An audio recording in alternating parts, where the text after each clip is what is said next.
So Lance from the Surfs, who I would always call the toothpaste man because I think he looks like toothpaste.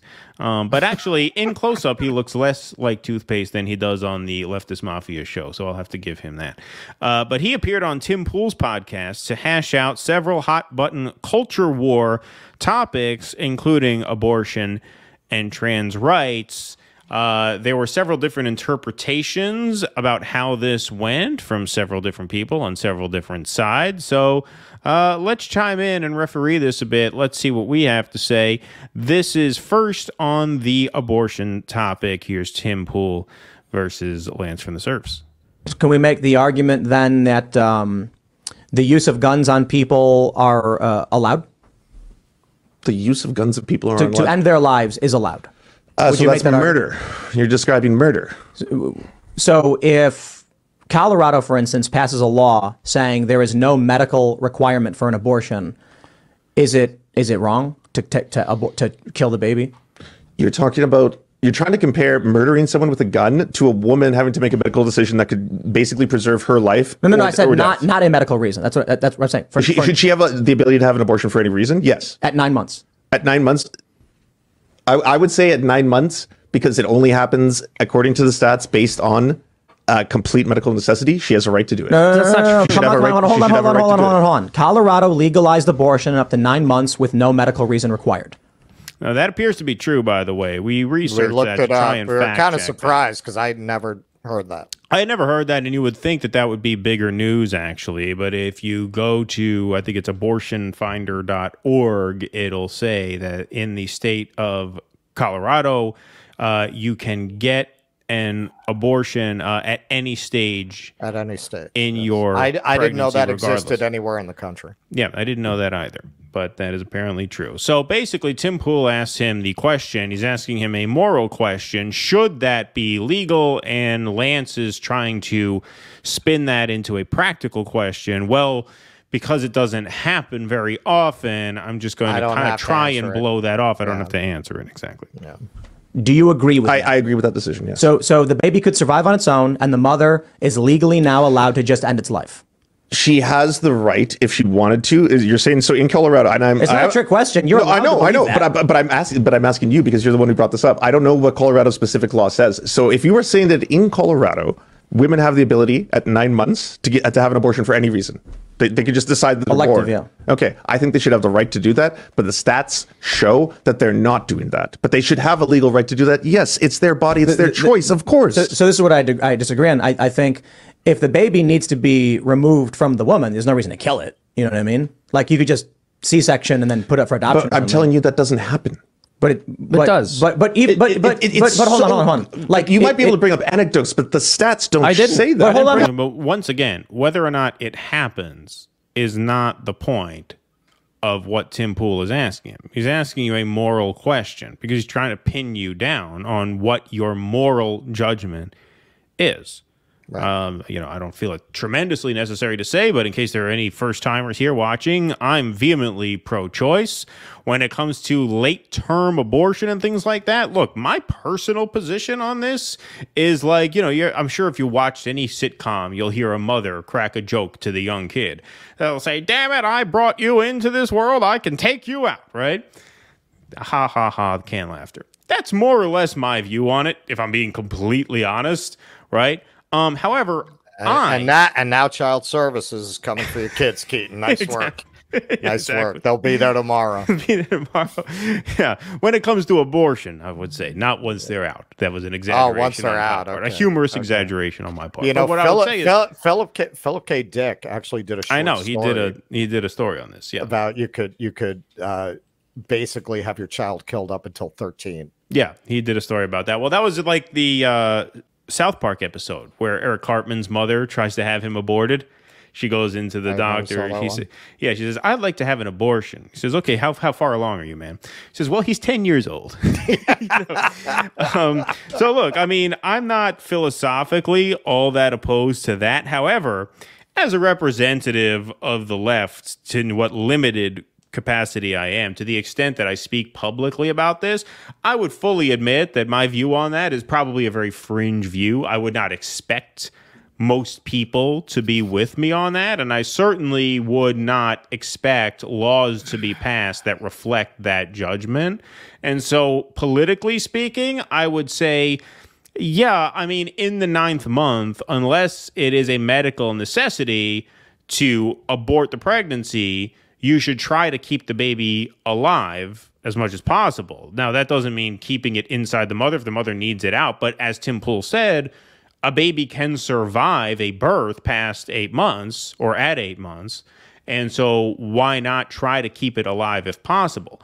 And so what Tim Pool did here to the toothpaste boy is what a lot of conservatives, and Tim Pool, I know he is a self-described centrist and things like that, and he is pro-choice generally speaking, as he does explain in this interview. He does what a lot of conservatives are able to effectively do to liberals and even leftists, is they exploit the fact that liberals and leftists tend to be beholden to their wokest core audience, and they know that they cannot say anything that would in any way compromise their status as a quote-unquote ally.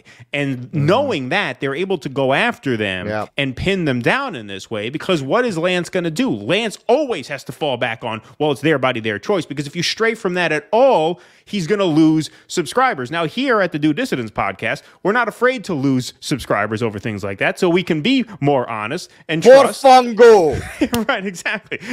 And trust that most of you will stay, and if some of you leave, well, that's too bad. Thanks for watching, right? But these guys are not willing to take those chances, and the Tim Pools know that, which is why they're able to so effectively nail them down. Tim Pool is not a mastermind debate artist, but he's able to make mincemeat of this fucking guy, because this guy is not willing to take any stance that he thinks will undermine his ally status with the woke core audience of his.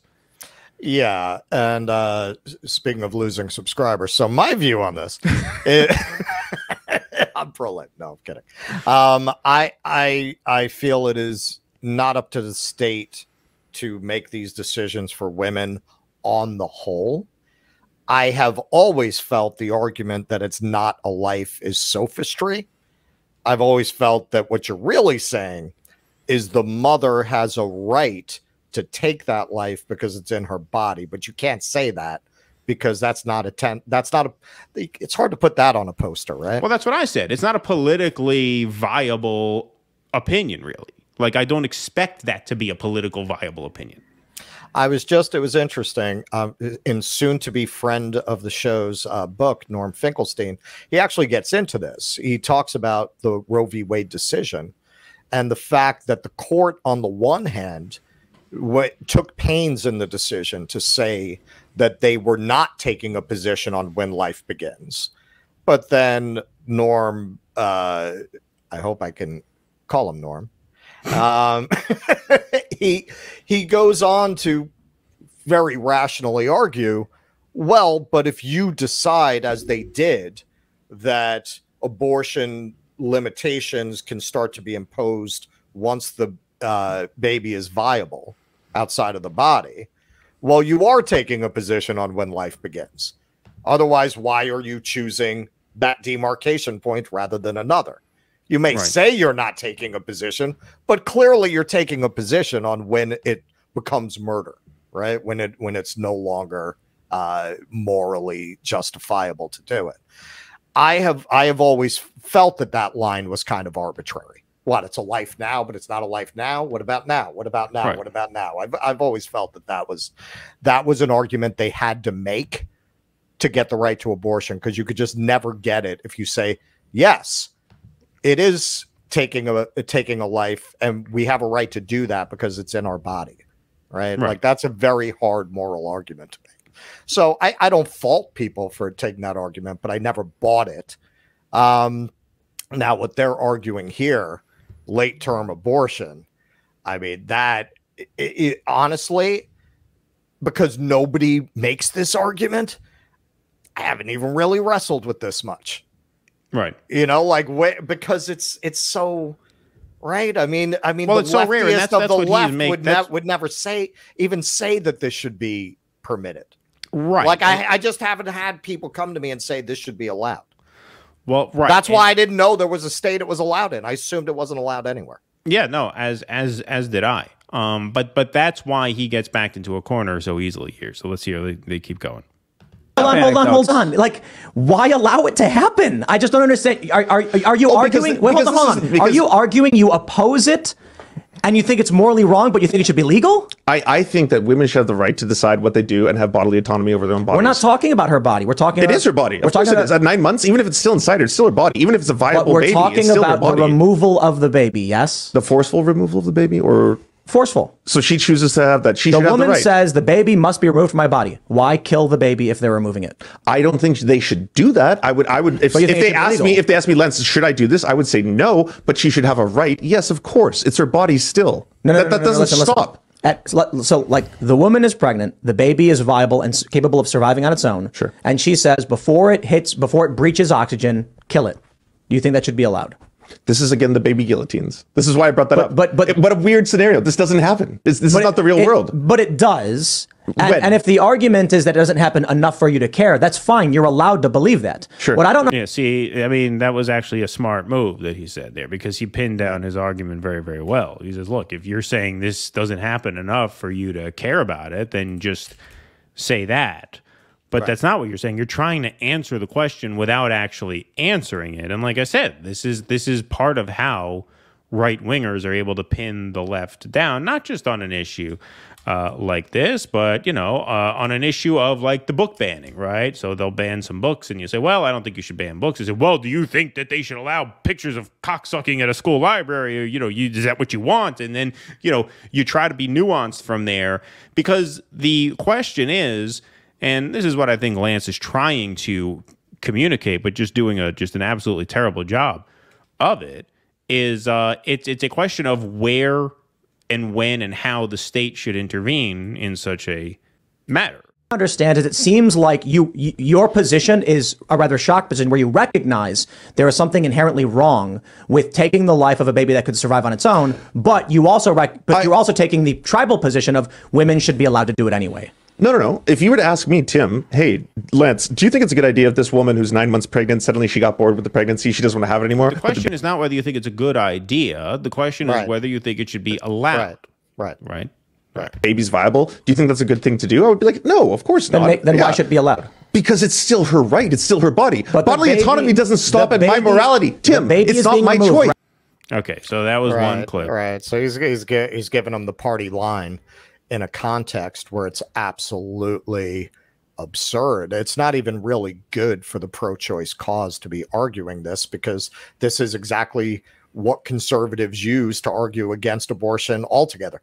Look at what these people believe. Right, exactly. They believe the woman should be able to murder the baby in the 9th month on a whim. Right. Exactly. I mean, that is what you're arguing, right? Because Tim didn't argue.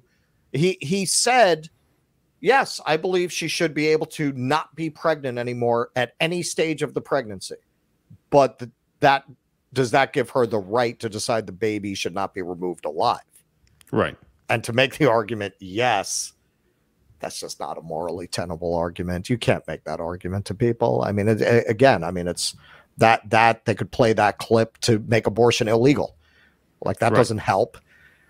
Right, exactly. With regards to bodily autonomy, they were able to nail Lance down pretty well here in this next minute segment here, which was also making the rounds on Twitter. So let's give this a play. You believe that the moment after the child is outside of the birth canal, that they are now endowed with human rights. Yes. However, when they are inside of the mother, literally anything you do to them is acceptable because they're inside of the mother. Oh, no, I don't think anything is acceptable, but I think the mother should still have the choice, ultimate authority over what happens to her body. But there's a child inside of her body. Hold on. What about meth? Like, should she be allowed to do meth? Yeah. I think if someone is doing meth while they're pregnant, that it is completely acceptable for something like, I don't know what the name of the service is in the United States. Child services? I guess DCFS would be... Oh, it's her body, though. Yeah, it's her body. If she wants to do meth, what's the big deal? The big deal is that she's intentionally trying to kill a child. Hold on there a minute. Yeah, and I see where we're going. How could you walk into that? How could you walk into that? Yeah. I mean, you do this for a living, right? I mean, I understand certain debates don't go well. You know, I understand everybody makes mistakes on the air, right? How do you walk into that trap? Which Like you should have been able to see coming 3 steps ahead. You should have been able, as soon as he said, "What about meth?" You should have been able to see, okay, I know where he's going with this. Do you have a right to act recklessly in a way that endangers the baby? Right? Like you should. How could you not see that move coming? Well, I think he saw it coming, but given the premises of his argument, what would he have said? Like, how could you avoid it without contradicting himself as he did?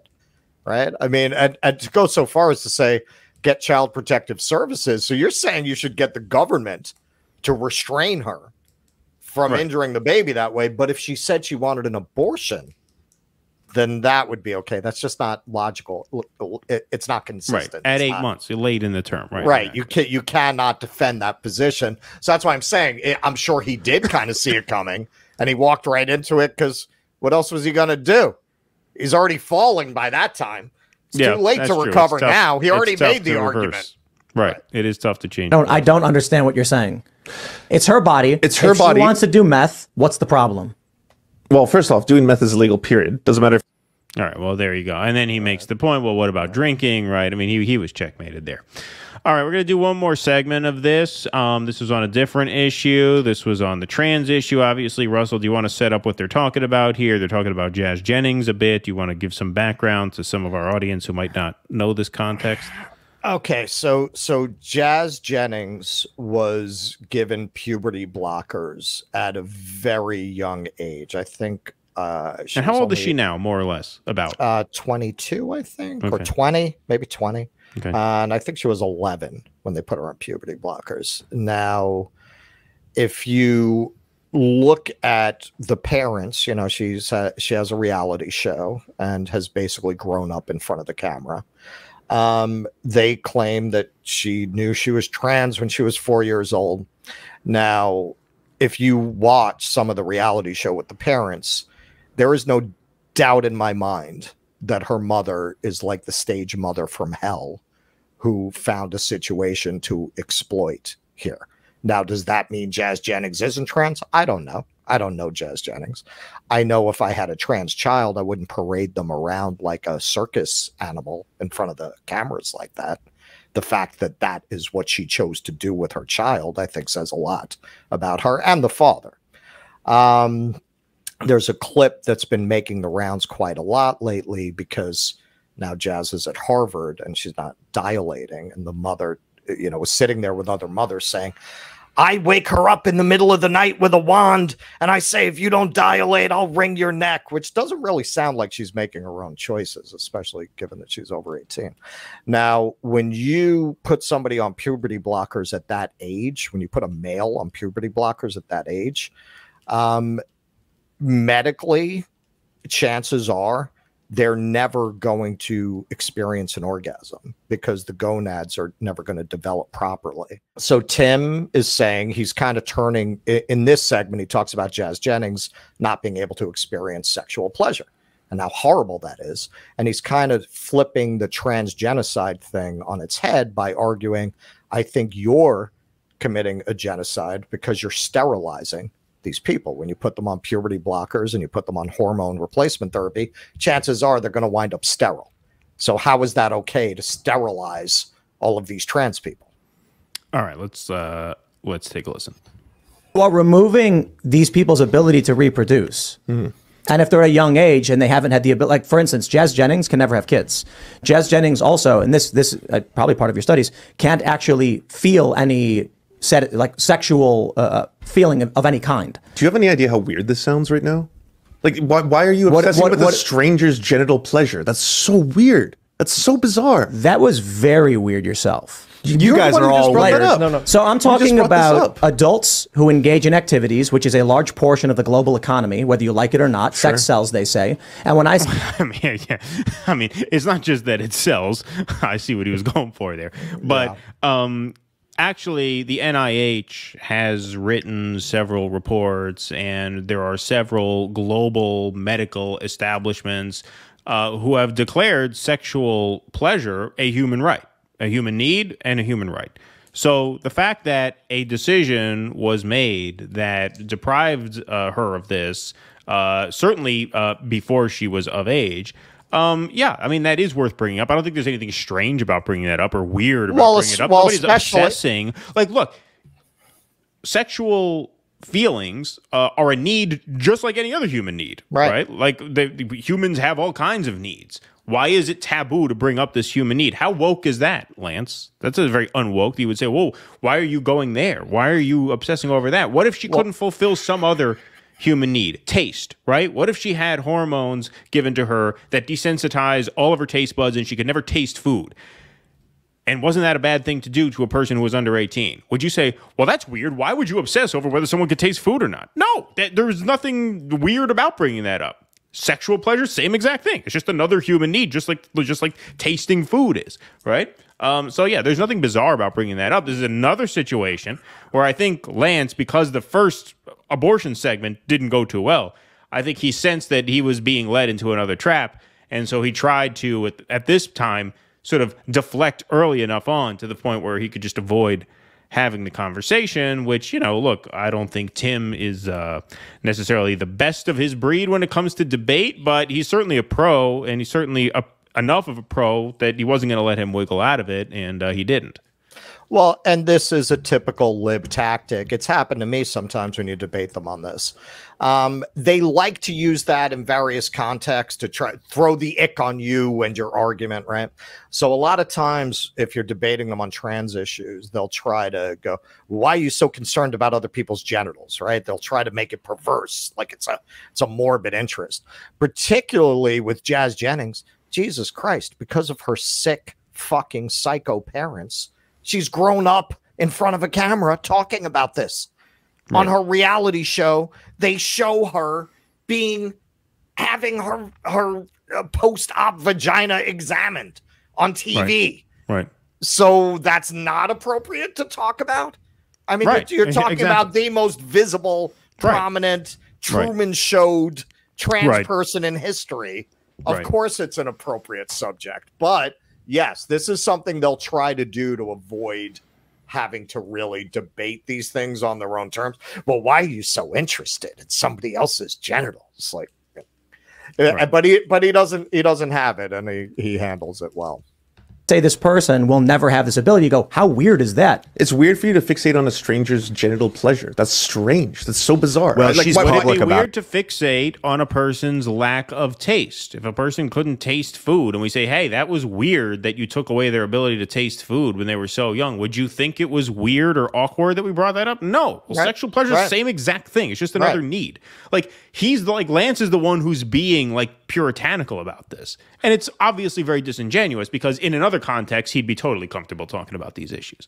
Of course. I mean, if you were talking about it in a positive way. Right, exactly. But see, you're not making an argument right now, is my point. I'm not. I'm saying it's weird. It's not an argument. Yeah, that's an observation.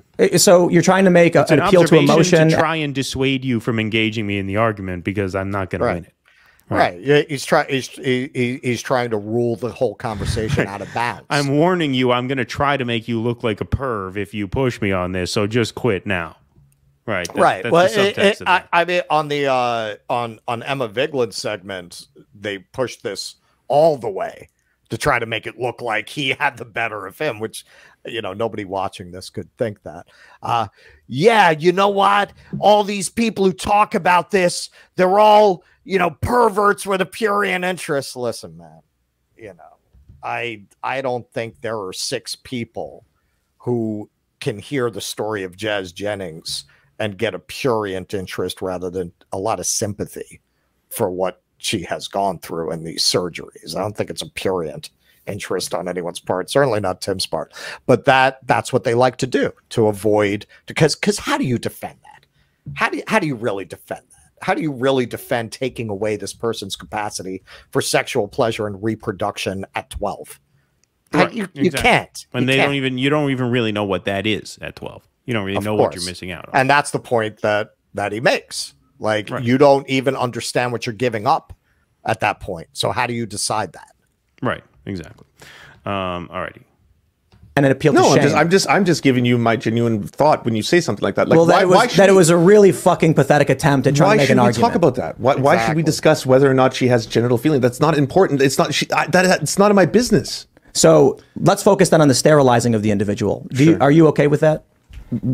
Who's sterilizing people? Jazz Jennings is sterile. Why are we going back to Jazz Jennings? I don't know anything famous. about her. Because Jazz is a famous individual on cable television. So if she is sterile for whatever reason, what does that have to do with me? Why does that concern? Not for whatever reason. For the for the reason that you're debating. She just woke up one day. Yeah, right. It's not for whatever reason. Right. Exactly. I mean, that's when you look at the argument. This is where you can tell they know they're wrong. They know they're wrong. Look at how look at all he can do is try to make the question perverse and to kind of deflect what they're actually talking about. Yeah, they happen to be sterile. Right. You know, it's not for me to ask these kinds of questions. Okay, so who is it for to ask these kinds of questions then? We're talking about children. Right, you're talking about minors. Right. We're not talking about grown-ups. I mean, I yes, there are some very extreme people who believe that adults shouldn't have that choice, but you know what? That's a minority. Even Charlie Kirk, who's a religious nut, when he was debating Buck, conceded, yes, adults should have that right. Right, exactly. I mean, why should I pass legislation? The sterilization of teenagers. This is such a weird way to frame this. Like, you are removing teenagers' ability. It's not at all a weird way to frame it. Right. How is it a weird way to frame it? Right. He's talking about the medical and biological reality of choosing to do this to teenagers. And this is the political question. This is the political question that you're trying to settle here. What is it a weird way to frame it? Right. It just makes absolutely zero sense. To have children. I'm not doing anything. I'm not a doctor, Tim. I don't have the ability to do this. Right? I support people having access to health care. Of course. Why would I want to prevent that just because some people have bigotry towards them? Let's try. That's all we're talking about. Access to health care, right? It's like if you have the flu, right? It's access to health care. There's absolutely nothing here other than access to health care that we're talking about. This tells you they have no argument. If you confront them with something like this, what have we had so far? You're a perv.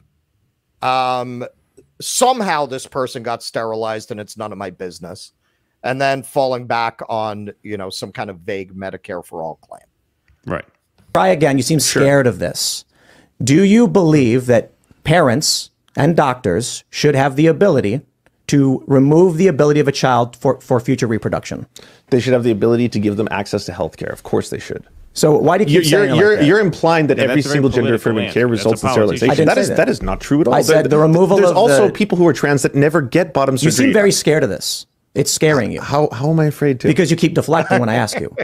So Jazz Jennings is a specific example. Let's try this. Let's slow down and go one point at a time. You think I'm deflecting because I don't want to keep talking about someone's genital pleasure who's a stranger? I'm saying it shouldn't concern you. It shouldn't concern anyone, Tim. Your appeal to emotion is not going to work on me. I'm asking you a science. I know I can appeal to your emotion. I'm trying to. All right, and then it went on. Yeah. So there you have it. Yeah, I watched the whole thing for myself because conservatives clipped it and liberals clipped it, and I knew, they would clip it deceptively. So I watched the whole thing for myself. Yeah, Tim Pool destroyed him in that entire debate.